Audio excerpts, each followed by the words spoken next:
পয়লা August 2024 মাননীয় speaker বিমান ব্যানার্জির নির্দেশের বিরুদ্ধে কলকাতা হাইকোর্টে গেছিলাম।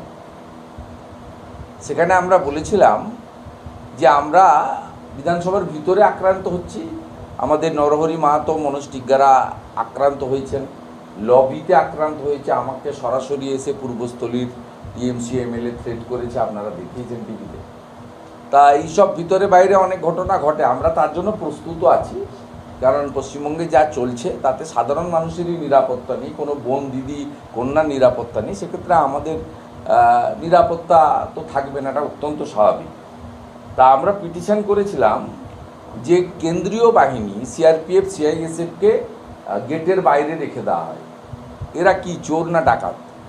আর রাজ্য পুলিশ, কলকাতা পুলিশ, মমতা ব্যানার্জি, বিমান ব্যানার্জি সহ এদের পিএসওদেরকে ভিতরে অ্যালাউ করা হয়।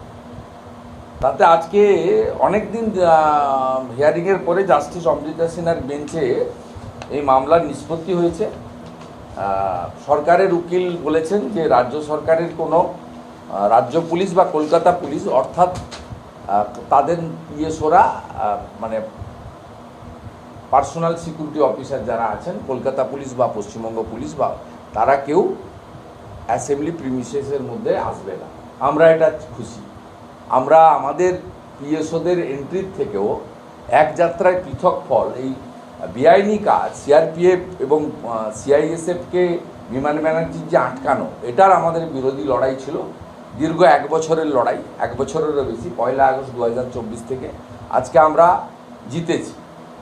মাননীয়া অমৃতা সিনহা মহোদয়া ডিসপোজ আপ করেছেন। তিনি বলেছেন যখন কেন্দ্রীয় নিরাপত্তা বাহিনী ঢুকতে পারছে না তখন রাজ্য পুলিশ এবং কলকাতা পুলিশ 294 জন, তার মধ্যে মনে হয় 1 জন মারা গেছেন এমএলএ, বাকি যে কজন এমএলএ আছেন কারোরই পিএসও বিধানসভা চত্বরে ঢুকতে পারবে না। অর্ডার আজকে হয়েছে, কাল থেকে এটা বলবৎ হওয়া উচিত। আশা করব সন্ধ্যার মধ্যে অর্ডার আপলোড হয়ে যাবে। এটা আমাদের একটা বড় লড়াই ছিল, এই লড়াইতে আমরা জিতেছি। আমরা হাইকোর্টের কাছে কৃতজ্ঞ এবং এখানে আইন জিতেছে। এবং বিমান বন্দ্যোপাধ্যায়ের যে এক চোখ বন্ধ করে আরেক চোখে যে সিদ্ধান্ত, মমতা বন্দ্যোপাধ্যায়ের অঙ্গুলি হেলনে, এটা আজকে কার্যত নাল অ্যান্ড ভয়েড হয়েছে কোর্টে। It's a great victory for us.